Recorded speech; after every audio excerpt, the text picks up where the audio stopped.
Don't Okay. worry about it. They We're really are. live. We're live here with Steve at Blue Panther, and man, do we have a situation. And now we're working it out. Me and Steve and Brent. When I'm gonna see you, I'm gonna knock you on your ass because Steve was ready to do some stuff. I was ready to do some stuff, and our paths crossed. So now I want to know who Steve is. Steve, how the hell are you? Well, after an introduction like that, what can I say? Uh, I am the chief bottle washer at Blue Panther LLC. The company's been around about 15 years. It started in another version back in the 90s doing play by mail, but you know how well that worked for everybody. So, well, Steve, when let the me ask yeah, let me ask you something. mhm. So, wargaming. Now we're into this wargaming stuff. You're a wargaming as far as Um, as your company is concerned. The majority of it, from what I know, yeah, is the we wargaming printing. So, what made you want to true. be poor? What made you want to be poor? We started as a publisher, and our hook was going to be we have these wooden games, and people will pay more money for them because they're made out of wood and they look so pretty. We found out that people liked them and that they bought them, but people weren't willing to pay more money than they would for another game. We also found out that maybe I'm not the best game designer, you know, but But I did have you got a few I designs got a under few. your Yeah, belt. I do. I got a few published. I was going to be published by Mayfair before they kind of went under, but in any event, I found over time that our real passion or calling was for making games. So over time, we did more and more of the stuff ourselves. We got more and more equipment. Um, there was a company in Australia called Shoots Games. You might be familiar with them. They make war I have games. one of your games. I got Yeah, one of those games. yeah. And they actually started us down this dark and twisted path of becoming a war game printer. Uh, we They said, we're in Australia and you're in the U.S. and most of our customers are there, and it costs a ton of money to ship. Would you like to make these games? Do you have the ability to make these games for us? And I looked at what he had and I said, well, I think we can do that. So we started printing for him. And then some distributors found out, oh, you're making Shoots games? I'll take a dozen of this. I'll take 5 of this. I'll take some of that. And over time, we got introduced to some other companies. Soon after Shoots, White Dog Games says, I understand you're printing games in the U.S. for Shoots. And it just kind of snowballed from there to Well, picking up a few other places. Steve, the investment of something like that. Um, I'm ignorant about this, but um, it must have been pretty substantial. And I'm sure when Shoots Games approached you with it, you didn't have the machines you got now. That is understatement. Yes. Right. So the thing is, from Shoots Games, let's say to White Dogs and to Mhm. White Dog Games and to HOLLANDSPIELE, because you're the printer for White Yeah. Dogs and HOLLANDSPIELE. You're the Yeah. main guy, right? So We print all their titles. Yeah. if you go down, we got easily 2 companies that are going down. Well, I have to say it wasn't a big concern before the pandemic, but during the Christmas sales and the rush of orders, we spent almost as much time trying to get supplies as we did making games. I'll tell you that much. So I mean, You know, it's a good thing. It's a good thing you're based in the States, and HOLLANDSPIELE is based in the States, and so is White Dogs. Because man, if you were overseas, yeah. you'd be having a hard time, harder than you are actually having right now. There's a lot of people who couldn't get what they wanted, or their stuff is sitting on a boat. And there's just a difference in thinking in the model. You can get great stuff made overseas. I mean, can you see what's coming out with the minis and all the other stuff? Yeah, I But know, but I mean, there aren't a lot of those here. Yeah, but can we get the stuff from overseas now? Well, that's No. that's the thing. That's the Yeah, thing. that's the thing. Yeah. A couple of years ago, on the West Coast, they had a bit of a work slowdown at the ports, about 2014, and at that point in time, some companies they were going to Origins, they were going to Gen Con, and they started calling us saying, you know, my stuff, I can't get it. I want to sell it. I want to demonstrate it. Can you give me 50 games for next week? Can you give us Jesus. 100 games for next week? And we started going, oh, there really is a market for this. You know, there are people that want to have samples made. They want to play test something for a Kickstarter. They'll order 100. And then there's people that want to have 500 and sell it themselves. And then there's people that want to work like most of our clients, like HOLLANDSPIELE and White Dog, where you order from them, they tell us, and then we ship it to you. So we might make one or two at a time, you know? So basically our model is, it could be just the lot size of one. We don't make 5,000 games at a time. And frankly, if you asked us to make 5,000 games, we tell you, you know, we're not going to be the cheapest, Right, because I our understand. model is set up for, you know, you can have flexibility, you can have speed and price. So our model is skewed towards flexibility at a price you can still sell your game and make a little bit of money with. So here, Tony brings up a good thing here. He says he loves that you give small publishers a chance. Now, is he correct in saying that you give them a chance? Because Steve, you got to make a living, man. So a chance. What is a chance? What is a small run that you would agree to do? A small run within. Man, everybody's got to be happy here. Well, like if you become a what you might call a full client, like HOLLANDSPIELE or White Dog or a few others now, you will get a discounted price because you're coming back all the time, and you'll be charged for, you know, we make it, we ship it, you'll pay for that, and over time we know you're a returning customer, we'll give you a better price. Obviously, if you want 5 or 10 copies, you'll get a different price, because the amount of time to get them ready is the same if we're going to make 100 or 5 or 1,000. So while some places, you know, you order 1,000, our price is better, but when you get to 3,000, they got their cost back, and now at 5,000, they're half the price of us, you know. And as the numbers go up, they get cheaper. So our we just did 150 games for a small company. We do Kickstarters for like a company like Catastrophe Games. We don't know how many they're going to sell when they do it. They've sold a couple of 100 games. We do that. Steve is a nice guy, but still blooming evil. Thanks, Tim. I want it to be stated that Tim likes World War I games, and he has every single thing in our catalog that has anything to do with World War I, except maybe Empire at Sunrise. You might not have that one, Tim. I don't remember if we sent that to you. But so our model is more of a kind of a lean thinking. We only have so many things. We have thousands of boxes. We have thousands of pieces of chipboard to make counter sheets. We have thousands of pieces of paper.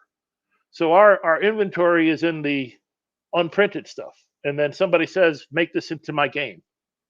So we still have, like other companies, we buy some things in bulk because it's the cheapest way to go. And where do you buy your stuff in bulk? Is there a problem getting the stuff?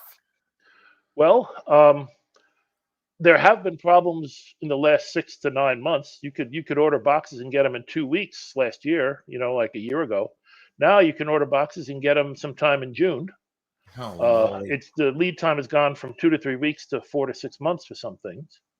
So you got to be careful with that. But it's not like we can go to somebody who has them. They're all in the same boat, because there's only so many places that make chipboard for games, you know. And where does all this stuff come from, man? Well, we try to keep everything sourced in the U.S. when we can. So we'll buy paper locally. We buy boxes locally. We buy wooden things to make pieces locally. But there are still not many good game piece makers that have the right equipment that make meeples. We can make them, but you'll know the difference between ours and one made in Germany pretty easily, because ours will be laser cut and theirs will have color on all the sides. So Yeah. A lot of times we will make all the paper, all the counter sheet, any special things for it. But when it comes to things like wooden bits, a lot of that will come from outside. So that's an issue, man. Right now, anything coming from outside is is basically a problem in the future for you, man. We look at everything with the point of, can we do it better, faster, cheaper, or not? And when we were just making games for shoots, we could make boxes ourselves better and faster. Not cheaper, but better and faster. And then when other people came on board, we said, there's a lot of work to make. The people that have the right equipment for this, we're going to go buy boxes because the volumes got to the point where it doesn't make sense for us to make it. When we had only a few card games that we were making, yeah, we can make the cards, no problem. We have the right equipment. But then along comes HOLLANDSPIELE, and a lot of HOLLANDSPIELE games have cards. Some of the more popular games from White Dog have cards, and now we're looking at managing a lot of stuff. And so it makes sense again to get back into cards for us, to keep the cost down for us and to keep the spending down for our customers too. Because if you're print on demand, you don't want to tell your customer, oh, by the way, if you want to have enough cards to sell this, you're going to have to go and spend your money and buy them all now. They don't Okay, so what does that mean, Steve, when you say now we're going to get into cards? Does that mean extra equipment, more cash? Well, there are great incentives in America for leasing as a company. Okay. So some of the equipment we buy, some of it we lease. And when you're talking about a complicated piece of equipment where the printer is about as big as your car or as long as your car, you don't want to buy that because that means you have to fix it. Yeah. So it's much better to have, hey, the color doesn't look right. Can you get over here later? So some things we buy and use, and we can handle it. Other things, you look at them and go, that's not a job. I don't want to fix that. I'm going to pay somebody to do that. So to keep things running at the right, some things are on contract and some things they're so cheap nowadays that I never thought I'd say this about a printer, but a $2,000 or $3,000 printer, by the time you find out how much they want to repair it, you might be better off getting a new one because of the way we run them. We run them seriously, to the ground. Yeah, we were running literally until this event today. That printer in the background. And that's why I said before. I said, man, why did you get into this? To be poor type thing? Because I don't understand how you have the backbone to do something like this, man. I'm gonna quote an old Saturday Night Live character. Wargame's been a very, very good to me. I like Wargames. Actually, I had a good time. I grew up with them. That was Martinez. Yeah. And so I've always liked them. I know how to play them. I've always said I could do better than that. That's why do they have that rule? That's stupid. Let's make our own rule. That kind of thing. So also when you start thinking about it, anytime you run your own business, it's a bigger risk. There's a when I was young and didn't know how much bigger risk it was, I started Blue Panther, and it's now we're going to go to the Monty Python skit, to Holy Grail. I started Blue Panther once, and it caught on fire and fell over. So I started it again, but I didn't have enough knowledge, background, context, whatever you call it. So that burned and fell over, But now I guess you could say the third incarnation, that one stood, and it's still here. And so it's showing some growth. Yeah. Why are you so tenacious? I mean, seriously, man, you look. I know a lot of war gamers. It's a small niche, and they love what they're doing. But when it comes to making a living, that's a bit scarier, man. So, I suppose it's not for everybody, but there's a. Well, first of all, I always thought I could do it, even when I proved myself I couldn't the first two times. Well, maybe I can't, But you reach a certain point where you go, if I don't try, I'm always going to be asking myself what could have happened. If we had this conversation 10 years ago, I had Shoots as a client, I'd say this is a nice little side gig. Blue Panther didn't become a full-time gig until 3 or 4 years ago. So, bloody hell, Steve! It's really scary and I think about Blue Panther quite a bit every time I see a Hollandspiele. I've got Hollandspiele games like right next on eye level right now, and I'm like, man, if Amabel sells her games $50, she's got to print a hell of a lot of them to get that, to make some cash, man. And it boggles my mind how a company like GMT, how you get to be a GMT in terms of and backbone. I'm always talking backbone, okay? I'm always talking it's money. God, I'm trying to make sense of what I just said here. Well, there's a couple of things you mentioned. First of all, GMT is very successful and deserve to be because they have great products. You know, Yeah, but I've played GMT games. So does Hollandspiele. So does White Dogs, man. A White Dog. You know, and they obviously know how to run. I mean, I've been to GMT West, and I've seen their operation. They obviously know what they're doing. But they are, I guess you could say, masters of the traditional model. They make a lot of their stuff in China, and it looks great. In fact, we've occasionally bought their indestructible boxes and put our own labels on it when we do small runs. They've been kind enough to give us a good price on those. So if anything, I'm like, thank you, GMT, for helping us help another small company when otherwise we wouldn't have been able to do it. You know, so I'm very happy about that. Their model is traditional. Most printers are traditional. Most wargame companies are traditional. Some people do very well with that, but most people order 3,000 games. They sell a couple of hundred in their Kickstarter, and then their garage has 2,800 games left. Yeah, and that's a problem. And that's the risk. So the model we have says it's going to cost more for each game, but if you sell 382 games, that's what we're going to make. You're not going to have any. You have the downside. You won't have the inventory much per game, but whatever you sell, you're going to make the money on. So for folks like Hollandspiele who don't want to, and have said many times they're risk averse, and they want to design what they want to design, Amabel wants to put out what she wants to do. This model makes a lot more sense than the traditional model where one bad game can sink the company. They've often said their artwork is the biggest cost because Amabel and Mary do a lot of the behind the scenes work with the game, the development, the layout, and those kinds of things. So they keep their costs to a certain amount, and they splurge on art. You've probably seen Dinosaur Table Battles, right? I would argue that the art in that game is as good as anything you could buy anywhere for a lot more money and get a lot less game. So it's the model that they choose, and I like helping. There's a certain satisfaction to see somebody who, has ideas but never thought they'd be able to do it, and then we can send them a prototype, and then they come back and say, "I need 200." I like that. That's kind of fun. Is there enough money in it for everybody? Well, that's a good question. I'll get to that. There is enough money if you manage it carefully and you don't go crazy.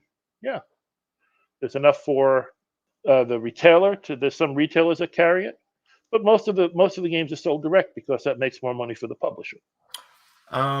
Before I get to this question, are there any brick and mortar places that order stuff from you, from certain publishers, to stock up? There are a few. There's a store in Japan that has almost everything. The name escapes me at this point. There's one or two places in North Carolina, but places like Noble Knight carry almost everything we make. Places like Board Game Bliss in Canada carry a lot of what we make.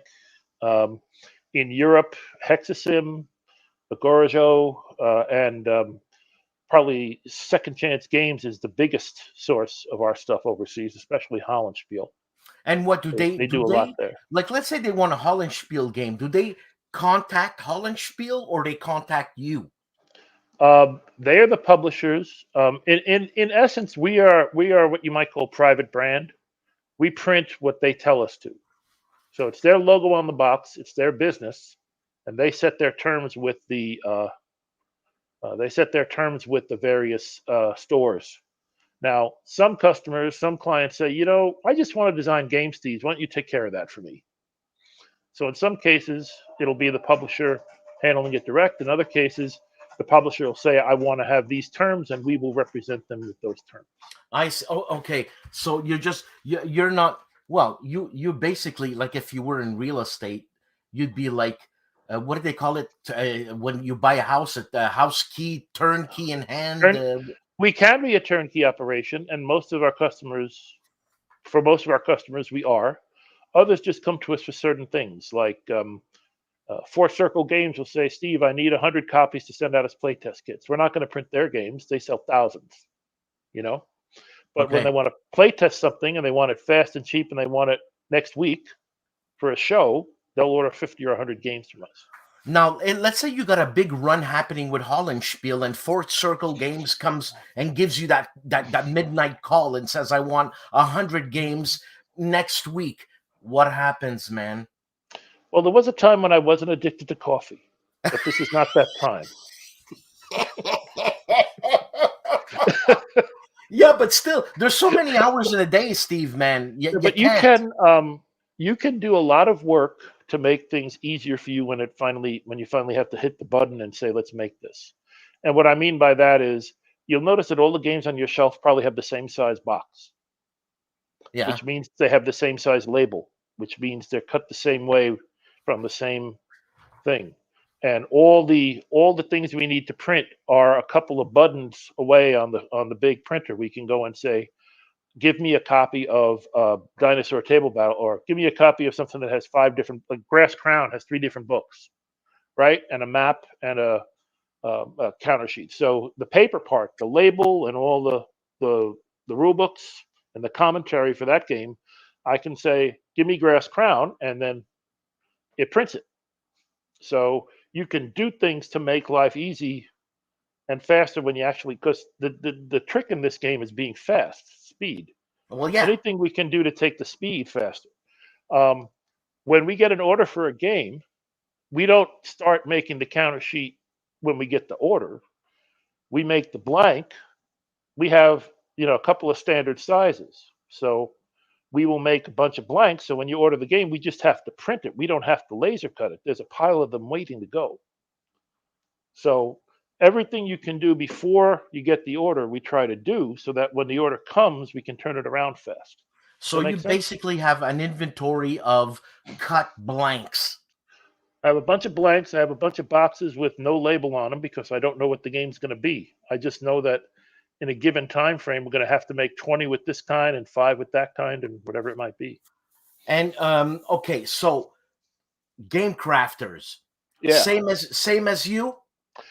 Gamecrafter is more of a consumer-facing operation than Blue Panther, and what I mean by that is, if you're a publisher, you could use Gamecrafter, and I think Gamecrafter excels at any kind of bit you want in a game, you can have at game. You ever been looking at their selection of pieces? Yeah. If you want to make a Euro game, yeah, you can get sailboat meeples, and you can get a meeple with his arm up. You can get anything you want. Yeah, but they don't inventory all this stuff, man. So they must have tons of inventory in order to be able to support this, and I'm sure they have some good contracts with some of the suppliers.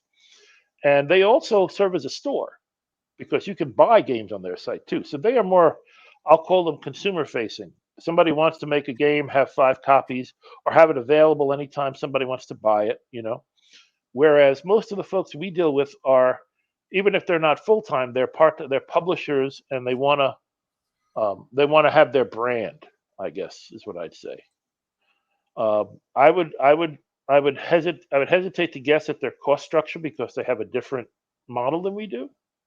But I would say you could probably, there are some people who price their games on Gamecrafter at cost. So they don't want to make money. They want to get their word out. They want to get people, and they'll take $1 a game.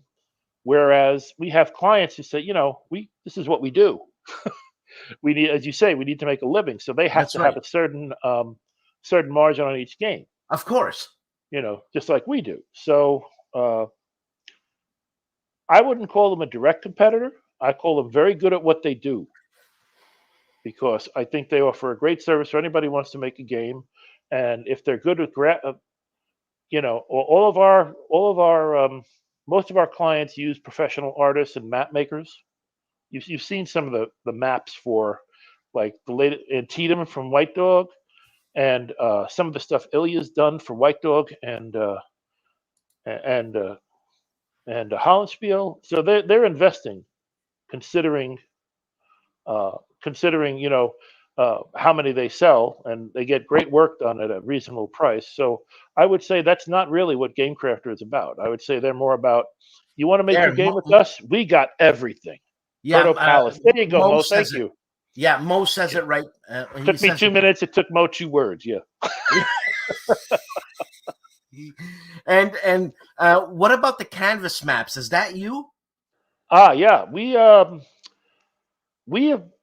I guess you could say it's one of our quests to find the best material for what we want to do. We looked into canvas. I thought one day, boy, wouldn't it be nice to have a roll-up map instead of a folding map, folding paper map. So we just started getting canvas samples, and all of a sudden, one of them worked really well. So we started making those, and then some people said, I'd like that in my game. So that's not cheap. Canvas is a lot more expensive than paper. So in some cases, you can get it in the game now. Like HOLLANDSPIELE has canvas in Nicaea, their latest game. And White Dog is selling canvas as an add-on, for example. And HOLLANDSPIELE just finished one of their canvas map sales. They did it last week, so Yeah. they made those available. So for some it's a limited offer. For others, if you see us at a convention, we usually bring them. And do you have? Is it? Because I remember seeing this guy the time I met you at WBC. This WBC. WBC, yeah.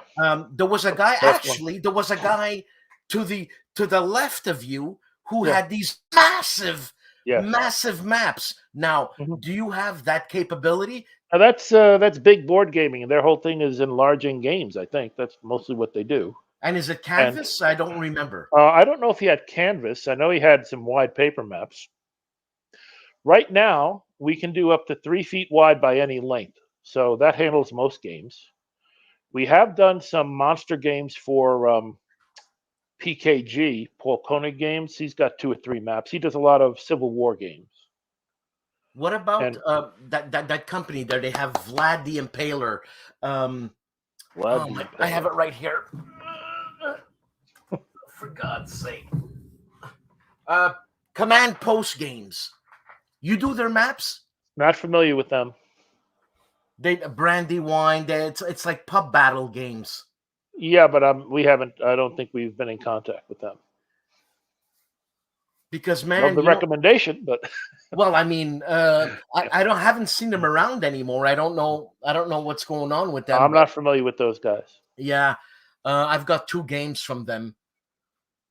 There's some nice stuff out there. There's no question. You can get the right combination of printer and inks and material. You can do some nice work. Yeah, but the work that you do, Steve, there's something nice about that type of box, that type of game. It makes it very very homey. That's the way I feel. Very homey, like, Yeah. Well, we don't really make monster games per se. Our clients don't really do monster games, so almost every game we make will fit in that box. But there's a few exceptions, like Horse and Musket. That's a big game. Yeah, it's got a lot of stuff in it. Now, this box, you said you were making boxes. Is this a pre-made box, or do you actually... that one, turn it on the side. No, that was a purchase box. Now, you actually have a machine that makes boxes? No, we would laser cut it and then artisan craft it up to a box. That's a fancy word for manual labor. Yeah. Really, eh? It's not that hard. Let me restate that. the laser makes it possible because you can cut everything precisely, so you always can make the top and the bottom fit. You can always cut the label to exactly where it needs to be, but you still had to have a person do the labor of putting the label on the box. So when you a person, how many Yeah. employees do you have, man? Well, now we're kind of a 2 or 3 person outfit. Before it was mostly me, but the volumes have gone up. Yeah, because to put, like, let's say Tom wants with Tom Amabel. When Amabel orders a game, what's a minimum print run for a Hollandspiele type game for them to not have too much overstock? I think the word print run doesn't apply to most of our clients because they're kind of forever in print. In other words, they won't call it. They won't say they won't. I won't get a note saying, "Steve, we need 50 games for next month." There's a communication, a channel of communication where they'll say, "Here are today's orders. Here's yesterday's orders.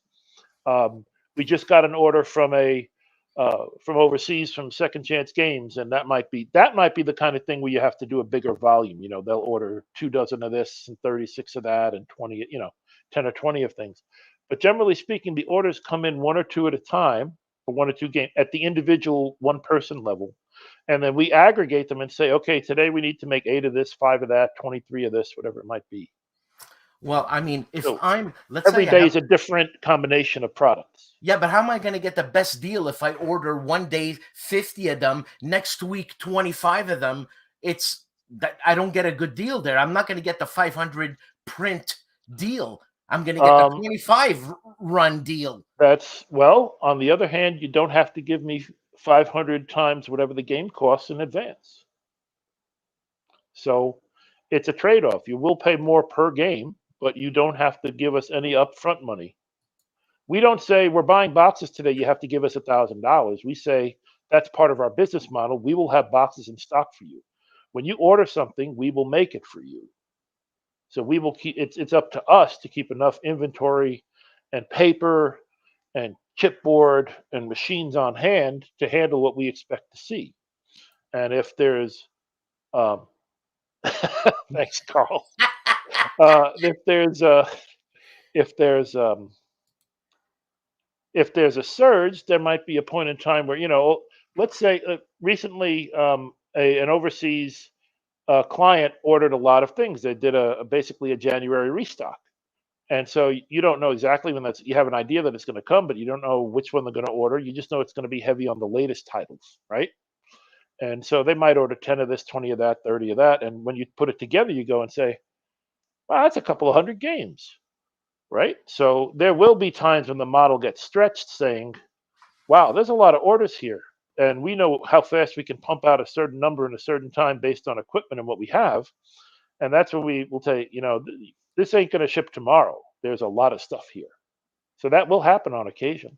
It happened at Christmas. The volume of orders was so large that I think in the first day of the Hollandspiele sale, their first day was November 15th or 16th. And I think we shipped the final one from that first day like the 1st of December because there were so many things coming in and so many other orders. So I mean, that's great. You could see a week or two in a heavy period of time on occasion. Yeah. So when's your next vacation? Wait. When's your next vacation? I took Christmas off, I think. Did you? Yeah, I took a couple of days over the break, and when I do conventions, I typically go to the area a couple of days or stay a few days and just kind of hang out. And man, seriously, can you afford that to take a few days off? We're more than a one-man operation now, so there might be somebody to keep it going most of the time. Are you gonna like when you like you told me you're 3 employees right now? Yeah. Okay. Pretty much 3. I don't see it getting smaller at all anytime soon. I see it getting bigger, especially with what's going on with this COVID stuff and all the you're just going to get big whether you like it or not. Well, from your mouth to God's ear, wouldn't mind getting bigger, but you have to be, I guess, one way to make sure you stay in business is you don't invest in something until the need is really obvious. And what I mean by that is I've been to new restaurants that have, oh, they're beautiful, you know, and they spent tons of money, and the dinners, oh man, the food's great, you know. And then I go into another place where this looks like 1982, and it looks like they bought the restaurant that's shut down, and maybe they put some paint there, and yet those restaurants, I still go to those because they're still Yeah, open, yeah, yeah. you know. And the others closed. They were great, but they made a splash, and they didn't have the economics to justify it long term. So um, we had one laser. It was a small laser. It could do a certain amount. Um, thank you, Harold. Uh, Harold, put on your glasses. Uh, Seriously, man. so we we had a small laser which could do a certain amount, and then we figured out ways to make it to be able to do more. And then you start saying, "Can I run this more than 8 or 10 hours?" And then you go, you know what? I'm looking at what's coming up, and there's no way this little laser. It's just gonna one day. It's just gonna say, "Sorry, Steve, I'm done." You know. So then you go and say, "I'll buy something that's more expensive and more capable, and I'm willing to spend money on finding the best thing."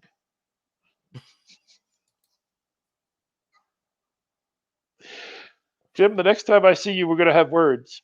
Uh, I guess this is revenge for all the times I gave him a hard time when he was teaching people our games. But anyway, you know, so when we do invest in something, we don't. I tell the people we talk to that we're looking for production level equipment, and I tell them I'm going to make 20,000 of this. I don't know what I'm going to make, but I'm going to cut 20,000 counter sheets next year, or I'm going to make 5,000 prints next year, or I got a contract where I know I'm going to make 16,000 counter sheets in the next year for one customer. And I'll walk to a supplier and say, I'm not talking about printing a cup or printing a football. I'm going to do the same thing thousands of times, and I'm going to use all your ink because every time I print, it's going to be a whole page. It's not going to be like the Steelers logo where it's like, Yeah, you know, yeah. 0.003 ounces. I'm going to put your machine through the page. I want the extra warranty. I want your technician's home phone number because when it breaks, I need it to work, you know, that kind of thing. So we put the time in to get, when we do get the stuff, we buy it. I mean, I spent too much time working on cheap equipment, talking to people 3,000 miles away. We had a machine in California. We had, you know, we had people in Connecticut. And finally, they just said, Steve, ship the machine to us. We're tired of talking to you. We'll just fix it all here. Just ship the machine. I'm like, that might be faster. So I did, you And know, what does it? I mean, seriously, what does it um, cost to ship a machine like that, man? not much, not as much as you think. 300 or 400 bucks. It's not a big deal. Oh, Um, they're not that big. At least then they weren't that big. I could lift them myself, but now I need help. They're bigger. But so you start it start very quickly. It says you want to stay in this business. You have to make an investment in really good equipment so that you don't care what you're doing, and every day you turn it on, you know it's going to work. yeah, So I could go buy a $300 laser cutter from China. yeah. No, I could buy 10 of them for 3 grand. But I have a $20,000 laser printer I bought 10 years ago that says, you haven't even pushed me yet, Steve. seriously. Seriously, it keeps going and I mean, you gotta keep it running right. You gotta invest money and time to keep it running right. But basically, it says, you know, certain things wear out. But I'm quite certain that that investment made those many years ago, I would have gone through how many cheap printers? You Same thing. more than 10 of those $300 Same with printers. the they weren't even $300 back then. Trust me. Now they are. But in terms of the UV printers that do the counter sheets, it's a big investment. But you know, it was literally 5 years before it came on with the red light saying something's wrong. So it's worth it to make the investment in the if you're really in the game, to play the game, to win the game, to stay in the game, then you can get cheap stuff to learn how to do it. In fact, you should get, if you want to start in this business, you should get cheap stuff because you might decide you don't want to do it. But once you're committed to it and you got the volume of orders coming in at certain times of the year, you can't say, sorry, we'll be down for 2 weeks while we wait for parts from China. I know. That doesn't work. You know, that No, doesn't and work. that was my question. Like, how can you afford a vacation? Seriously. Well, first of all, we're not going to get into the economics too much, but our prices were the same for a good number of years, but 5-6 years, the price really didn't change. But in the last 6 months, inflation has been a factor to the point of it's Insanity. not a staying at the same prices on certain things is a going out of business plan, especially if you think you're going to make it up in volume, because as your prices go up and your volume goes up, that's called going out of business faster. Yeah. So without getting into too much of the economics, we price it so that everybody can make money. You can buy it from us. You can get your piece as a publisher. You can give it to a store or a retailer. It's not the same discount structure that you get from somebody who does mass production. It never will be, because the process is different and the approach is different. But Steve, hold on a second. Okay. I got a bone to pick with Brant here. Brant, you mother. You better let me know next time what time I'm on and what Steve needs. I swear to God, I'm going to nail you in the head when I see you. But that's for another time. Yeah. Steve. Very subtle, Dan. Thanks. Yeah, no problem. Blue Panther? Mm-hmm. Why Blue Panther? There is a story behind it, but the story is so old that I'm not sure I remember it completely. It actually came from the time when Blue Panther was a play-by-mail company, and somehow, some night in college, we talked about a Blue Panther holding a pencil, and I said, "Wow, Blue Panther, that's a great name for a game company," and it just stuck. So play-by-mail? Yeah, way back in the day. How long ago was it? You know Rick Loomis, right? Yeah. And Flying Buffalo. He did Star Web. Holy cow. I wasn't that long. I'm not that old yet, but I really liked Star Web, and I really liked a couple of the other games that were out at the time. Just the idea that you could Renaissance, a few others, Reality Simulations had one or two. I was a junkie for that stuff, and I liked it. And I said, I bet let's do something tactical. So I did a tactical game, and lo and behold, people paid for it. So got interesting for me. So I did that for a while. Side gig though, not a full-time gig. Rick Loomis, hey, wow, you're going way back, man. Yeah, well, I know Rick for a good number of years. Well, knew Rick for a good number of years, and he was always kind and helpful. I remember sitting across a convention from him in Phoenix years ago when I first moved to California, and we were in this hall, and there was nobody. And he came over and he bought something, and his I think his sister came over and said, I like your wooden train game. I want to buy that.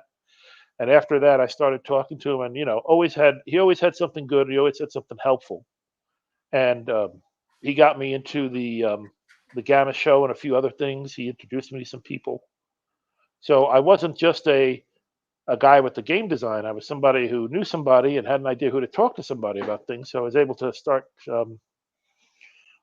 getting relationships, getting coverage. You know Aldo, right? Everybody knows Aldo Gozzi, who used to run. Sounds like a mobster. Yeah, but he ran a company called Impressions that did. So he repped me to all the companies, all the different. He got me involved in the industry in a professional way, I guess you could say. Yes, he did. And he was my rep to the world, so to speak. He got us our SKUs, our numbers. He got us in with manufacturers. He got us in with distribution. You know, when we did dice towers mostly, not really war games. But before we did war games, we did mostly dice towers. So, from what I hear from you, you're telling me that this war game community, we're all a bunch of nice guys, excluding me. There's very few people I wouldn't want to have a beer with in the war game community. I'll tell you that. Very few. Really, eh? Well, there's been a couple of times where I kind of fired myself from a potential customer, but that's because they were unusual situations. But there have been times where you go, this is not a good fit, so we shouldn't be doing this anymore. That happens once in a while, but I think that happens in any business. Yeah, I guess. I mean, my God, this is such a small business, Steve, and you've managed to be successful in it, which is kudos to you, my friend. Seriously. Um, Well, in terms of sharing the love, I have to give some credit to Carl and even Tim, Carl Crater and Tim Porter. They're the Wargame Boot Camp. yeah. And many years ago, when we were just shoots games, just repping shoots and starting with White Dog, I gave them a couple of games. They did their Wargame Boot Camp in LA, and there was a bunch of people coming to my booth. So, who told you about us? I learned how to play this at the Wargame Boot Camp. You know, and so they were also not early on, but they were very helpful in getting us from we print for one company to we print for a lot of companies. They really get the word out, for about us and what we did. And when they went north to San Francisco a couple of years later, and they said you should come up here, Steve. There's some wargaming. I followed them up there, and you could sit at your table as a vendor, and you could see Tim. Well, you couldn't see Tim because he's a little short. Usually, I could see Carl pointing people and saying, "You can buy this game over there from that guy. See that sign?" And he'd wave at me, and I'd wave. I could actually count my sales at some conventions from the Wargame Boot Camp because I could see them sending people to me. So honestly, it was a great. Wow. So it's really Those guys were really that helpful. small, that family oriented, basically, Yeah. if I can say that. Well, you see, people. I think wargamers are Many are collectors. Yeah. Hollandspiele. It was genius to give each game a number because I get emails. Where's number 16? Where's number 16? I can't find number 16. It's not even on their website. And I'm going, well, that's Dynasty, and that went out of print. That was the Richard Berg game, So that's weird. I never thought about that. That's you wicked. can't get them, but it's like Pokemon. You got to have every one of them, right? There are people out there who will just say, "You got anything new?" They walk up to the booth. What's new from Hollandspiele? What's new from White Dog? I'll take it.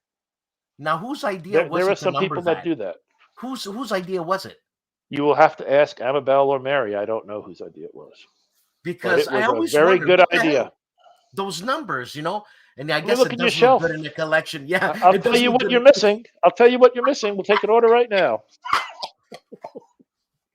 Oh man, to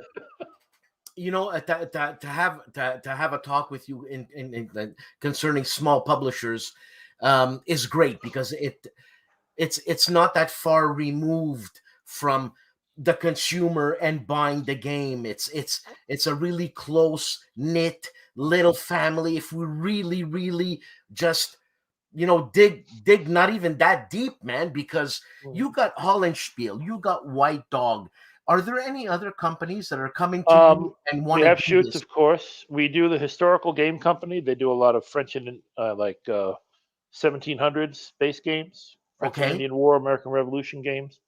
We have Consims Limited, which style themselves as sort of a new SPI. They do some interesting games as well. And this is always the same format, Steve. Always the same format. Oh, they're similar. They used to be small box, but now they're the same format. We do catastrophe games. They do their stuff with Kickstarters. Their latest one was Zermatt, the Afghanistan tactical game. At a village level. That Kickstarter just finished. We do PKG, Paul Koenig games. We do an ancient company. They do mostly ancient battles based on biblical history, that era. We do they're called Day 40 games out of Phoenix. Jesus. We just picked up. No, they don't have a game on him yet. We just picked up. We're doing some work with Red Sash Games. Out of Canada. He's got a whole bunch of titles. I'll call them bigger games. They're all going to go in our 2-inch box. They have hundreds of pages of rules and commentary. They're going to come like spiral bound. He has bigger games. He doesn't sell as many, but when he sells them, they're a couple of $100 each. You know. Well, how can you accommodate all that? I kind of went into that before. I think a little. Yeah, you coffee. Yeah. Yeah. Oh well. The equipment is the. We went from what you see behind me, which is a high-end office printer. You know, could do a lot of the stuff. Yeah. Now this high-end office printer is 3 or 4 feet long. You know, and it did almost everything we needed for years. But when we moved business from California to Tennessee, we bought we did the math, and we got one of these, what they call a digital mill, which is a fancy name for really long printer that has lots and lots of capabilities we never had before. So we can do different kinds of paper, we can do different kinds of texture, we can make cards, it can cut stuff for us if we wanted to. We can add it's like a Lego set for printing. You take this 3-foot thing, you put it on the end, and now you can cut stuff. You take this other thing on it, and you can. You know, Harold's got to do one that. to derail for Harold. Perfect timing. He's got to do that. So we made the investment, and at the volume level we're at, it's actually cheaper to run a big printer than one of these, because the per page cost of this is much higher than the bigger one. And you're not. So we can do more, and it's cheaper to do more in that particular case. Now, are you running 24 hours a day? No, we're for 4 to 6 weeks at the end of the year, we're probably running 2 shifts a day every day, probably six days a week. Yeah. And that's probably good enough. 16, 18 for the peak. Yeah. With this new sufficient. equipment, I don't think what we had last year would have been able to make what we needed to make this year. In the last year, we upgraded this. We use this for prototypes now and small orders. We do this for small runs now. And we upgraded the printer. We added a second UV printer for the counter sheets. We ordered a third UV counter sheet printer that's coming in a couple of weeks. So we've actually made some investments in equipment. You know, we're ordering, you know, we used to order 1,000 or 2 boxes. You order 5,000, they're cheaper. You know, so our costs are actually, unit costs in some cases are going down, but in a lot of cases the savings are eaten up immediately by the fact that paper and chipboard and ink and all the things that go into the game go up just as. If we didn't move to a lower cost location, if we didn't make the investments to make the cost of making it lower, we might have priced ourselves out with some clients because we'd have to charge more. Yeah, your location is your least of your problems, man, in terms of money. Our location makes it cheaper for our customers because now we're located in more of the center of the U.S. We were in California, and it's expensive to ship outside of California over the Rockies. Through the states. So, yeah, so you pay by distance for any carrier in the United States. And being in Tennessee puts us in more in closer range to more of the wargaming crowd. There's a lot of wargamers in the Northeast, and the Mid-South, and the Midwest, and maybe it costs $7 to ship there, but if we're shipping to California, it's $10 or $11. So you had to uproot your life to make your business viable. Because you're a California guy, is that right? No, I'm not. So what were you doing in California? Good job. Good job offer way back in the day. I see. Okay. Planned to stay there a couple of years, and just 13 years later, finally moved. So I guess you could say I'm sort of a California guy. I was certainly there long enough. So now you're mid-states now, right? Yeah, we're in Tennessee. So Tennessee is I'm not going to get into politics much, but I'll just say that Tennessee is friendly to business, and California is less friendly to business. Really, eh? In terms of all around speaking, yeah. So the decision was helpful to the business, but it was also a personal and family decision. It wasn't just okay. I'm not moving to save my business. I'm moving because we wanted to relocate to another place. Okay. Could have been Utah, could have been there's some other. It didn't have to be where we are. It was just someplace that was a lot friendlier to business and just had someplace we like more. That, I mean, that difference in price, that much difference in price that it made you move, man. It's a contributing factor. It's a contributing factor, but it wasn't the only reason. There are many. When we have a beer, Dan, I'll tell you all about it. Okay, I mean, look, since I gave you a hard time at the beginning of this show because Brant, when I see you, I'm gonna knock you out. The beer's on me, man. So, yeah, This has been a fun conversation so far. I have no problem. I'm telling you, man. I'm telling you. Except for these people that keep interrupting us. Other than that, it's been great. Well, I mean, Harold's putting up comments like stuff like this, man. You know, like could have moved to Canada. Canadian. Jesus Christ. Since you're Canadian, any response I make will get me in trouble, so I'll just leave it at that. Well, you know something. I mean, if you move to Canada, let's say you were to move to Canada, political wise, don't move to Quebec because I mean, it's no, not for a small business. We do a lot of business overseas, and we ship a lot to Canada. But I think if we moved outside the continental United States, our costs would go up to the point and a certain amount. And the other issue is the kind of equipment we have is not common, and so you have to make sure you have access to good technical people or people that can talk you through it over the phone. So where we are now, we get very well served by the companies we do business with. I have a problem. I on a new piece of equipment that we got. I had a problem on a Thursday. I texted him at 9. He got back to me, and and the next day he's out to fix the machine at 9 a.m. I don't know if that service is normal everywhere, but that wasn't something I was getting in California. Now, those machines that you got, they kept us running when we were at our busiest time of the year, so I'm very appreciative of the kind of service we're getting from our suppliers. But those machines that you got there, I'm assuming they're made in the States, so it's easier for you to most of them originate overseas. They do make some Epsons. We have an Epson. They do make some Epsons in the States. They do assembly of some of these machines in the States, but the high-tech items, most of the core of this equipment is made overseas. But when you want some service, you get it from the States, right? You get it. Yeah. Yes, the service is local. The parts are local. The people that sell to you and fix it are all local. Yes, that's correct. So, I'm thinking, are these games from Blue Panther? Is it printed, made in USA?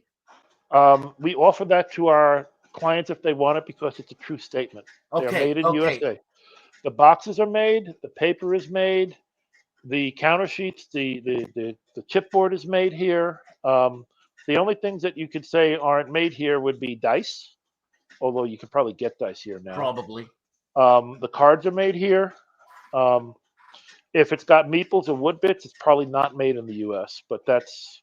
I know. Amabel had a hard time at one point saying she couldn't ship the games because wooden pieces weren't coming in from Germany.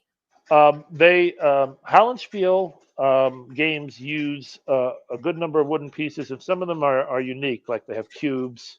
Well, cubes are standard, but there are other games that have discs and cylinders that aren't as standard, and sometimes you run out of those.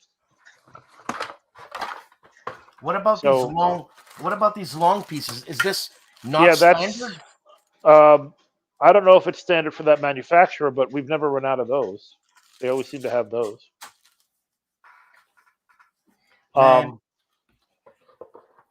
We can make some of those things here, but it's not worth the cost. You get much better quality from the people that have the equipment that can paint it and make it look very good. We can make them. We can't really coat them well. so we don't try. And there's nobody Jeez, here in the States that seems to do it. I don't know why.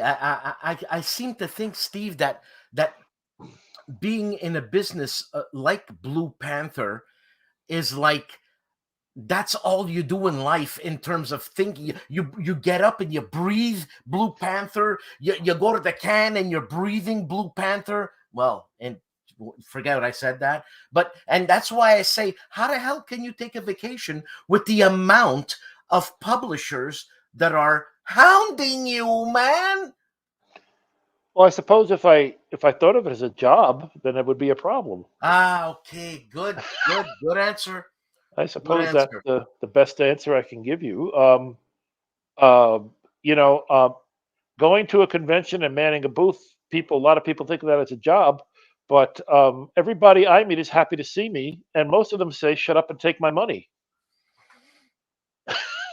So it's not a vacation, but it's very rewarding to have somebody come in and say, I'll remark something that Harold would like to hear. It was at SD Historicon a couple of years ago. This guy who had been our customer for a long time and always gave me a hard time. You know, there's something wrong. This doesn't work. I don't like this. But he'd still buy stuff. And he came in and he looked at me and I looked at him, you know, and he says, I got a Christmas list. Great. What can I get you? You know? And he opens up his phone and he starts reading. I'm looking at my associate there. I said, "You getting all this? Get over here. Start." And when he was done, he dropped $750, $800, right? And I looked at him and I said, "For that, my son will take it out to your car for you. And if you bought one more game, he'll take it home with you and help you set it up." You know. And then he looks at me and he smiles and he says, I said to him then, I said, "Do you have any friends that have a Christmas list?" He says, "As a matter of fact," this is so long ago, it's flip phones. He flips his phone and he gives me another six, seven. He ended up dropping almost $1,500 between him and his friend. And I'm sitting there and the other vendors are looking at me and I'm looking at them and I'm saying, "Well, honey, we're done. We don't have to stay here anymore. You know, I'm going to play games the rest of today. You know, you guys can and yes, we're going out for dinner. Don't worry." But just for or when you're at Consum World, I don't know if you've ever been there, but No. they only keep the place open for the vendor room is open for like an hour and a half every day instead of all day. So there's a real sense of I got to get in there. I got to do Urgency. what I Yeah, can yeah. do. And so people come in and you get, I can play a 6-hour game in the morning. I can have them deliver me lunch at the vendor hall, eat my lunch, people handing me money, and then I could play Civilization. I could play the first 6 hours, say, "Hey guys, take a long lunch," and then come back and lose, 6 hours later. So, there are, it's not a vacation, but any convention I can go to where I sell games and I get to play the games I like, because Yes, you need yes. 8 people in 12 hours to play some of the games that I really like. It's a History of the vacation. World, Advanced Civilization, Mega Civilization, 18 people. That's an experience. So, you know, it didn't take me 12 hours. I lost that one pretty fast, but it was fun to watch. Now, like you've designed games, Steve. What's Hope going so. on with that? What's going on with that? You got time? I haven't designed a game, and I took a lot of inspiration when my kids were younger. I remember watching the kids at basketball practice, and every kid had a basketball, and every kid was shooting at the hoop, and every kid was, 3 feet tall because my kids were only 5 or 6 years old. And this idea comes into my head. I got this idea for a new game called Rebound. It was that they were so common, and the ideas were coming so fast. I had to have a journal just to write them down in.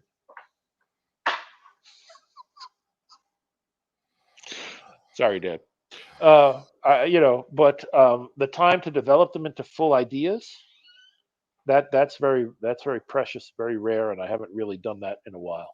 I mean, do you have the want? Do you still have that? I do play testings for other people. I like to give people feedback on, like, this works, that doesn't work. Why'd you do that? I'm still interested in why people make certain design decisions, and I do help some people with the design of their games, but I don't design them myself Is anymore. that an extra cost? I generally don't do it with clients. I want to be neutral towards the designs. Mhm. All I can say is, with regard to that, is I remember we once got a game from HOLLANDSPIELE, and I looked around everybody, not at HOLLANDSPIELE, but I looked at everybody and said, I don't know how. I'm not sure this is going to sell very much. So I found that over time, I'm not very good at picking what's going to sell, but they're better. You would say that to Amabel or to Mary? I would say they're much better at picking what would sell than I am. Sure. That's why I'm a printer and they're the publisher. They take the risk. They decide which designs to publish. Amabel has in many public places said, I do this model not because it's the cheapest. It's more expensive than others, but I do it because I'm in total control of it. I can design what I want. I don't have to listen to a publisher. Nobody's going to take my design and change it. Everything you see from HOLLANDSPIELE is exactly what Amabel wants it to be. Now, how financially? How many publishers can say that? Well, hardly Game anybody. designers. But here's the question: how financially viable is something? Is a philosophy like that? I don't know that it works for everybody. I do know that having been in times of lean, personally, that there's ways and things you can do. You have control over a lot more of your life than you might think in the way that you handle things. And a lot of people are willing to say, well, the economy sucks, so I can't make money. I said, well, I say the economy sucks, but I can't make as much money, but I'm going to find a way to keep more of the money that I'm making. Economy goes down, Blue Panther makes less money. HOLLANDSPIELE everybody makes less money because they're buying less. You can't really avoid it. That's This ride is going to stop, and it's going to level, and it's going to go up and down like games always do. Games are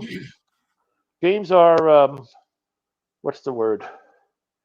They are they're discretionary. You don't have to buy a game. No. You have to buy bread and water, Yes. food. So, but when movies are $50, or when they were open, when they were $60 to bring 4 people and you get to see it once, and now, or you could spend 50 or $60 on a game and take it out every weekend for the next 2 years. Yeah. All of a sudden, board games look like a pretty. Okay, board games are more expensive than they ever used to be, but when you look at by hour, board games are still the cheapest and most interesting entertainment around. Now, it's funny, your philosophy, you seem pretty zen, okay? Like, oh boy. Let me think. Well, hold on. Tim and Carl would disagree with you. and I mean, you seem to be level-headed, zen. Unlike who can I think of? Who money guy? Oh, Harold Buchanan. Okay, now if things were going down for Harold, it just seems that he'd have a heart attack, but you wouldn't. I think Harold's more resilient than you give him credit for. I don't know. I give him a shot in the head, he's going to go down. Harold runs conventions. Do you run conventions? Oh, God. Okay, I give him Harold, that. Do I get the free booth next time now? Excellent. No, I give him that. Yes. But did you see what he looks like after a convention? You see what I look like after a convention. But I mean, so where do you get this calmness? You're in business, first of all, and that's stressful enough as it is. Now, being in the situation that we're in, the COVID, add the stress by 30%. And being in your business, oh my God, how do you stay calm, cool, and collected? Seriously, seriously. Well, I guess I'm not going to get too zen on you, but it's a privilege to be able to make a living this way. Oh, of course it is. Sure. But how do you do it? Like, what's going on? Why? I've worked for a lot of people. Me? Oh, Dan, we don't have time for that. Yeah.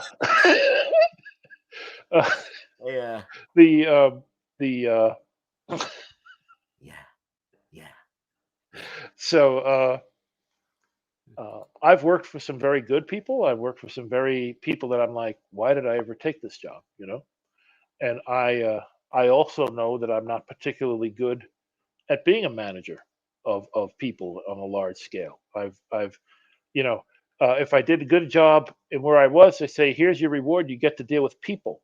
Oh boy, Yeah, but you're that dealing with wasn't. people now. You got No, I mean, employees, but man. that, yeah, but people as my employee and I'm their boss, that's very different than people as my customer. Very different, very Yeah, different, yeah. and much more stressful than. I can take a customer who says your games suck. I don't like this. This is wrong. I take that any day over some of the stories I've heard from people who work for me very easily.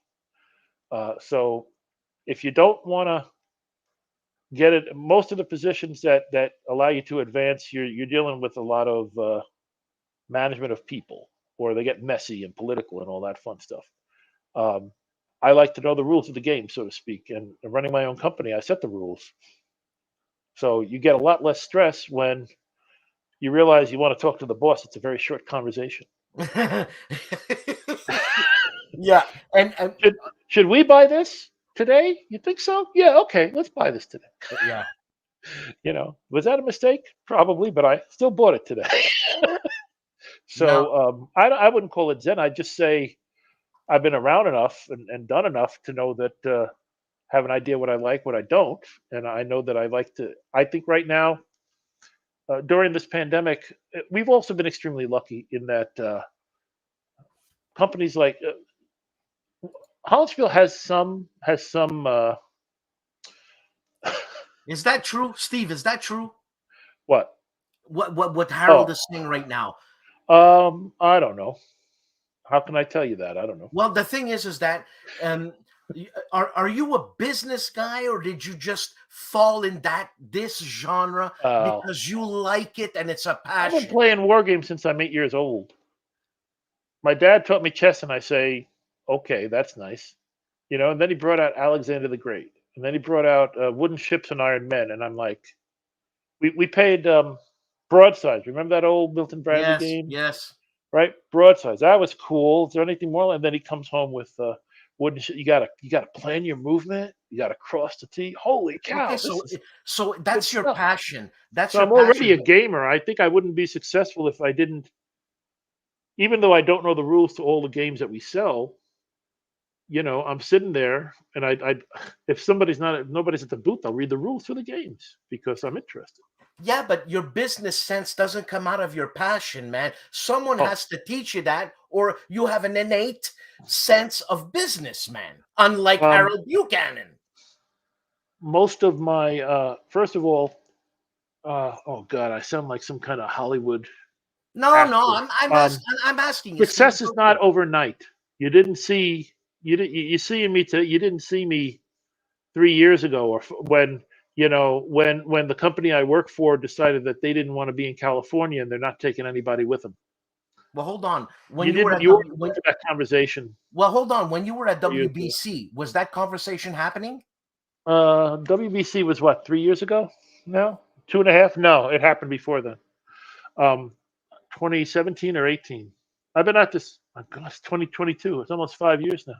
Well, anyway, um, I had a job that was very nice, and I really liked it, and I liked the people, and they liked me. But the people, it was a smaller company. The people that owned the business said, "We have kids now, and we want to move the business to Texas. We don't want to raise our kids here. We want to be near the rest of our family." You know. So I'm going. Even the places I like, even the people I like today could not be here tomorrow. And it has nothing to do with how good or how bad I was as an employee or a person. The owner made a decision. I'm done. I'm moving. I'm not taking anybody with me except my family. The company had been in California for 60, 70 years. His dad started it. But his wife's side of the family was in Texas. He wanted to go to Texas. I got no ill will for him. It's just a decision he made. No, I But if know, I somebody, if know, I somebody know, I like know. that can decide, and all of a sudden I'm like, am I making my payments next month? Right. So I'm like, well, how do I fix that? Well, my business isn't too bad. It wasn't full time, but it was getting bigger. HOLLANDSPIELE was starting to hit their stride. White Dog was doing well. We had a few other customers.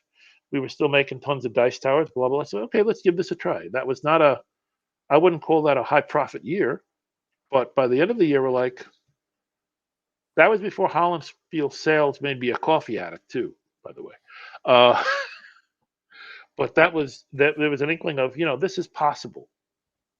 We got to figure out how we make it possible. So you get used to a certain salary, you get used to a certain way of living at a certain level of income, and then all of a sudden it disappears, and you're like, no, this is scary, Yeah. But say, okay, what do we need? What do we not need? What can we do? How often do we eat out? Blah blah blah. You go through that whole thing. Got kids in college. Let's take another look at that financial aid package. That kind of thing, and then you just go, all right, we can try and make this work, and I'll keep looking, see if I can find some work. I got some work consulting, and so until the business got on a sounder footing, I was also doing some consulting that helped out. But essentially, for the last 3 or 4 years, it's been I guess 4 now. Really, it's been Blue Panther, 100%. Have you seen that? Well, I'm gonna say that new thing that's coming out, book games that Worthington Publishing has just started. They're doing those. They're doing some of those block games in that series, aren't they? No, where do I have it? He just put out a game called Bismarck and now Napoleon, and you can get it off Amazon. Mm-hmm. I have it. Do I have it here somewhere? If you want to sell on Amazon, so that's a folio. That's not a full box game. Yeah, no. What it is? I wish I had it here, man, Steve. Okay. I can't find it now. Amazon can be the best and the worst thing in the world for your business. I'm always on the edge of should we be on Amazon. With Amazon, before a couple of years ago, if you want to do business with Amazon, you had to ship a pallet here, a pallet there, and they had to have all kinds of.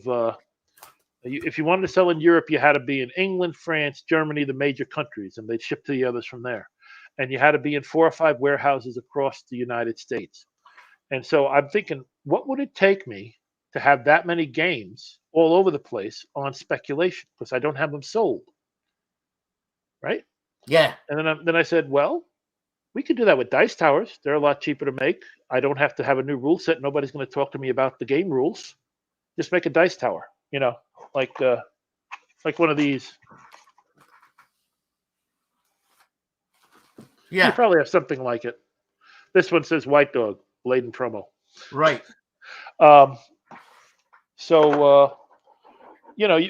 We would if we go to Amazon, it would be with Dice Towers and trays before we do it with games, because it's a substantial investment on our part. None of our clients have asked us, why aren't you on Amazon?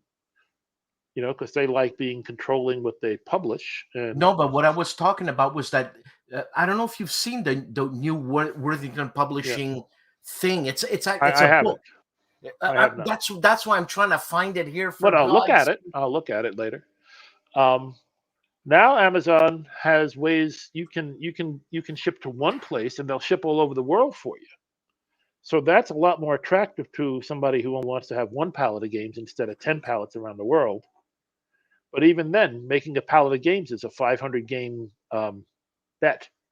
Now it could go 2 ways. It could be we're sold out in 3 days, or it could be I'm sitting on 450 games 6 months later. I don't know. Much better to do with Dice Towers, because I'm not going to get any clients in trouble, because Dice Towers we own and we do.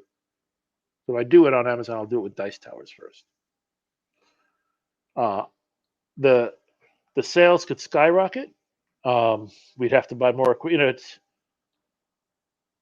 I think that growing a business at a certain rate, probably you're leaving some money on the table, but if you can say you really have an idea of the control and you know what's going on, then you're in better shape. You hear about businesses that do a $5 million Kickstarter, and then next year the guy has to sell his house to finish fulfillment. I don't understand. Right? Yeah. Well, I mean, he just got $5 million, man. They're bigger risk takers. There's bigger reward for them and potential, but there's also bigger risk, right? Yeah, but he just got $5 million, Steve. First of all, Amazon takes part of it. Kickstarter takes part of it. You didn't get 5 million. You're giving them 7 or 10%. I forget the numbers. We did a Kickstarter, and it worked out that the Kickstarter failed. And after I did the numbers, I'm like, if this thing succeeded, we wouldn't have made a lot of money. Really? Well, that's because of the way we make games. If I sold more games and I could get somebody to print them for me and make 2,000, I would have done fine. But with our model, it depends. It's been very successful for catastrophe games. All of their Kickstarters have funded, and each one sells more than the last. So it's working great for them, but he's choosing games that can have a broad appeal. They're not going for a small audience. Well, some of them are, some of them aren't, I guess just to wrap up this whole line of thought is the model doesn't work for everybody. That you want to be a publisher that wants to control your own destiny, do print on demand, because you really you can decide this is out of print. It has, or one of our clients released the design, and then 2 weeks later somebody writes a big article. This game is broken. I can beat it every time. So okay, we're out of print now for a while. We're gonna redo the game. How much did he lose? I don't know. I had 3 copies made. He didn't lose anything. You just made me think of something. You said out of print. Would it be to your advantage to try to get licenses from games that are out of print, something like an Ambush or something, if you can get that license and start printing it? Is that possible? We have actually been contacted by 1 or 2 places that specialize in that. And we've talked to them, but it's never gotten to the point of actually making the games for them. For us, on its own, maybe not. I'd rather do that for somebody and say, I can give you a very controlled cost so that when you reprint this game, you're not 20 grand in the hole next week, I don't see why we couldn't do it. If somebody could give me the right person to talk to about the rights for Civilization or Advanced Civilization, I would reprint that myself. And I would make it more pimped out than any game you've ever seen. Now, is that all it is? It's because a contact? Only Blue Panther can do some of this shit. And we would make that, you would want to, when you see it, you will go, I need this. It'll be cardboard. Now, it won't even be cardboard. Is it only a question of contacts, Steve?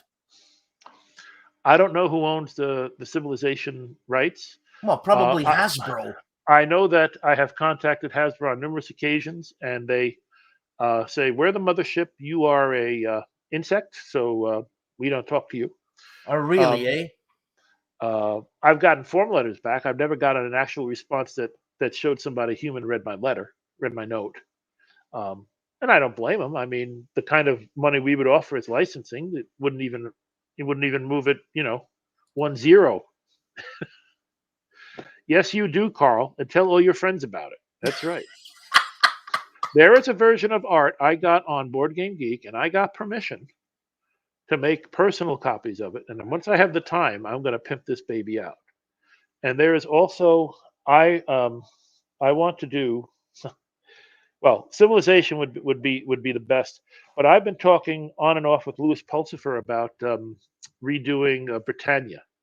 Okay. With all wooden pieces. And then Fantasy Flight did it a print run like 20,000. I said, well, there goes that market. Nobody's going to buy mine now. Because they pimped it out pretty nice compared to the original. I have it. It's a great game. But now, if you were to get a game I love and would pimp out, it would be memorable. In fact, maybe you just want to buy 2, one to collect and one to play. Now, Steve, what would be the cost of something like that? A pimped out Civilization game, retail. Okay, if I pimped out Civilization, I would probably sell it for about $250 or $300. Oh my God! Okay, I would. Okay, we're talking. That's because it has thousands of pieces. When you add all those cards together, and what I'm going to do to them, it'll have a canvas map that's 8 feet long. I'll enlarge everything. We'll double print everything on wood. It'll be a severe undertaking to make one, so it'll have to cost money to buy it. A serious undertaking, I should say. Now, is it a question of time that you don't have? Um, all that work, I'd have to get my money back somehow. Well, at Just $250. at a vanity project, it doesn't make sense. Just doing it because we can doesn't make sense. If I knew I could get 20, 30 buyers, yeah, we'd do it. That's it? 20, 30 buyers? I just need to get my time back. I don't need to make money on this.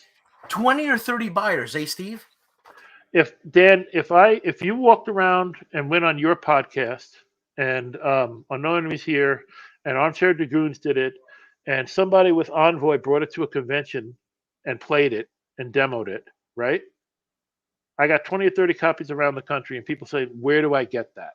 Okay, so look, this I'm is not going to sell just 2 dozen. I'm gonna charge what I want, and I'm gonna have sales for a long time. Okay, so look, Steve, I'm willing to help. If you're talking about just 20 or 30 copies, I'll scream Civilization from Blue Panther on my show all the time. I'm not going to do anything until I have permission to do it right.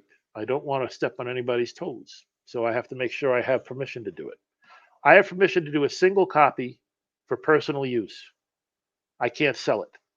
That's the license when you download this art set. It's beautiful. But that person who did that has no rights to the game. So I can make a personal copy. I'm not going to get involved in any litigation because I copied somebody's. They might republish it in 20 years and now they're going to bury me. I'm not going to get involved in that conversation. Stupid. Well, but look, if anybody watching this knows who owns the rights, give me the contact and we'll talk to them about it. That's for sure. Well, Steve, if I can help, I'm going to help 100%, man, because if it's only 20 or 30 copies, I'm sure we can get 20 or 30 copies. Well, that's where I'd start it. That's where I'd start it. Yeah. I mean, and then we'd see how it goes. Yeah. Yeah. Mm-hmm. So if you need help from me, I'm here. Okay. Specifically, advanced civilization. Whatever. We're gonna get Carl Creeder. Carl Creeder. Carl knows everybody, I suppose. Between Carl and Tim, they may know the right guy. That's true. Yeah. Anyway, I think we might have run over your time limit here, Dan. I want to let you get some sleep. Yeah, I swear to God, Steve, that was a shot. Wait till I get Brent. Wait till I get Brent. I'm gonna knock him in the head. Brent, I swear to God. Yeah, I think this has been a fun conversation overall. I hope you feel the same. Yes, obviously. No, look. Special note: don't get Dan mad at me. For God's sake. I'm not mad at you, Steve. I know, Dan. I know. I'm mad at Harold Buchanan. Well, but hold on. Harold, we've been a friend to Harold and his convention, and Harold's convention swings way above its weight class from a vendor perspective. So don't you go dissing Harold too much. I'm not dissing. Everything I say here concerning anybody that I mention, it's all in jest. I know you love him. And you don't kick a dead dog, right? Well, I first met Harold. The funny story. He says, "You want a booth? What do you do?" Well, you can have a table for a while, see how it goes. Then the next time he says, "Oh, you do HOLLANDSPIELE. I want this, this, and this for the prize table." Okay, here you go. And then, can we get a few more?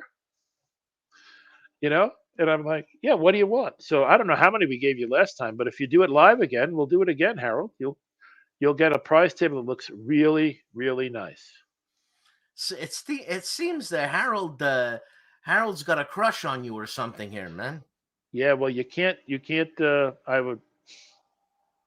Harold does a lot for the community in San Diego and SoCal, so I think he's a force for good in the wargame world. Actually, he actually invited me once when the world was a different place out to San Diego. Mm-hmm. And for some reason, I couldn't make it. Who's the guy who... Let me give you an example. Who's the guy who did Root? I forget his name. Root? And Infamous Traffic for HOLLANDSPIELE. I forget that guy's name. But he's done quite well for himself. I even forget the name of his company. But it really is a war game if you look at it. It's cute little animals, but it's a war game. Worley, the Worley brothers. Cole, thank you. Right?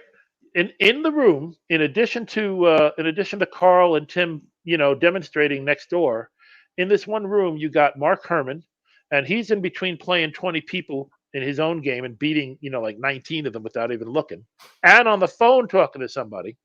He comes over to look at a game that Volky's running, and you got Doc Cummins over there talking to somebody else, and just the concentration of war game glitterati, Illuminati.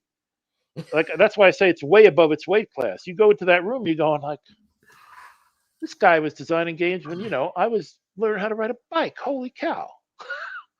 Or Mark Herman's, he comes up to you and says, "How's my game sales doing, Steve?" I said, "Mark, Hollandspiele publishes Ribbit. I hope you don't have high aspirations, because that's not their best-selling title. It's a great little game, but it's you don't think Mark Herman and Ribbit. No, That's not the first title that comes to mind. And then you turn around and Mark says, "I have a friend here who wants to talk to you about his military contract, because you can make some games for him." So you go to that thing and you walk out with priceless information. He probably was. Well, He Steve. probably was. Thank you, Harold. Well, Steve, since you want me to go to bed, do you have any? Do you have any? Do you have anything you want to say? Well, I'm glad to be here. People seem to love you, man. We've done a couple of these virtual conventions, and I think it's a lot of fun, because otherwise I wouldn't have got out to see all these people. So So Yeah. I like doing this stuff. I like sitting in on people that are demoing games. I haven't played games at these online conventions, but I'll watch people demo, and I've learned a lot of stuff without really, literally leaving this room. So I think these things are great. The war game community, we're our client. Let me use a MBA word. We're a self-contained ecosystem, because they have aspirations and they want to control their fate with whatever game they want to design. And I'm saying that about every client, not just Hollandspiele, because just like Amabel has a clear idea of what she wants to do, so does Mike over at White Dog. He's very clear on what he wants. He's going to do what he wants to do, and he's going to publish who he wants to publish. Same thing with CSL and Historical Game Company, and all of them they all have strong ideas about what they want to do and what their brand is.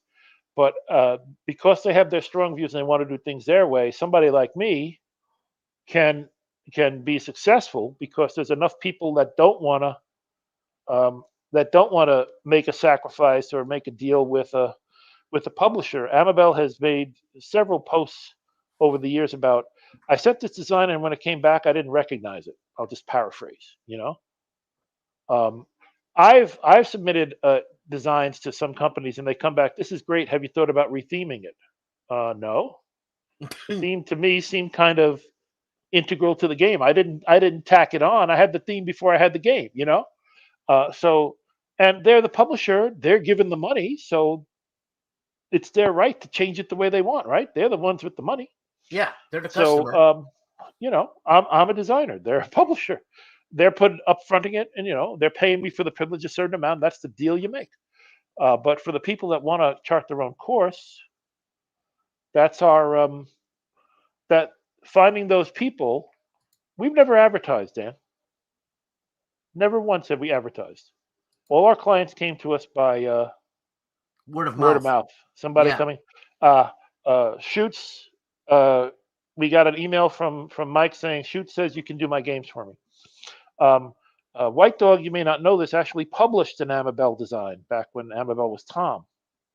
And Amabel told me, "Well, I liked what you did, so I found out how much it would cost me to do it myself with you." So I became Hollandspiele supplier because White Dog published them. And Amabel pointed Consims Limited to us. I don't remember how we found Historical Game Company, but I think they came to us too. So over time, and there's been some bigger companies that I won't go into that we've also done some work for, but they're not in the same. They want 200 of this next week, and they'll call you next year because they want 300 of this. So having this monolith, being able to flexible to handle it, I'm just as grateful. I'm sure they're grateful that we exist and we can provide the service to them. But Yes. I'm also sure that I am at least as grateful as they are that they're willing to Yes. say, I'm going to put my company's success, a large part of my company's success, in your hands. Because we don't just print, we pack it, we ship it for these companies. So basically, you're getting their game, but we're literally all the physical piece of it. Yeah. Yeah. You know, Now, that's a lot of trust to say somebody, hey, here's some files, and I'm putting them on sale. So can you start shipping tomorrow? That's not something you can do. yeah, no, With everybody. I never even thought about the trust issue. Yeah. That's true. That's huge. And they're trusting us, and every once in a while, something doesn't look right, so you fix it. I mean, we're not perfect. Now, here's my last big question to you. If it ain't broke, don't fix it. I understand that. But any plans on changing format? Red green, right? Of course, I know red green. Okay, red green says, if it ain't broke, you ain't trying hard enough. Right? That's good. So that's my answer to you on that one. We will change format to go with the times, and what I mean by that is, if there's something better or something like we changed from just paper to canvas because the technology let us. We changed box sizes several times to get into a standard that almost everybody's game can fit into. But when our customers said, Steve, we need a bigger, we need to make a custom bottom for the first version of Horse and Musket because it didn't fit. It's got 5 counter sheets, a big ass map, a rule book, a scenario book, 6 dice, 3 hex sheets. It's 2 inches in a 1-inch package. So we went to a bigger box, So and because of that, we can now tell people, oh yeah, that'll fit, no problem, So we did that. People asked for different sizes. We try to keep if you have two, it says print on demand, you can do it. Technically, you can do anything, right? We can laser cut anything, any shape you want. You want a counter sheet that, HOLLANDSPIELE's Escape from Hades, right? A quarter of the game is a ship, right? A quarter of the counter sheet is a ship that you punch out, and it's a spaceship. You put the pieces on. So because we could, I'm pretty sure nobody else could just do that, because they want it, and we can make a sample. You can give me the file, and tomorrow the sample will be on its way to you, right? So that's flexibility. Yeah, that they don't have, that most, but we still want to have. I can't have 50 copies of 200 different counter sheets. It makes no sense. So we got a 5/8, we got a 1/2 inch, we got a 3/4. White Dog has a game with long pieces called Albuera. We make a custom sheet for that. They have a sheet that's 1-inch fort pieces because that's what fits on the board. That's it. So it's like a standard on one side, it's a custom thing on the other. So we will do custom work in that sense. But if we did that for every game, then our model goes out the window because I can't make 100. I can't have 50 copies of blank everything. I have to have 50 5/8 and I have to have 50 1/2 inch. Standard, so that, yeah. I don't know what it's going to be, but I know I can use it, and I know in the next week it's going to be printed. So I got to have that.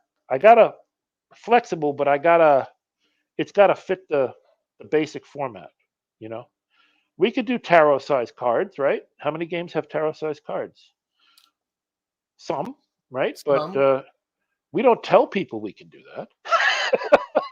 If they ask for it, we'll see what we can do it if it makes sense for the cost. But we don't want to go too far outside. But yeah, we can do it. The boxes, it makes no sense to do individual.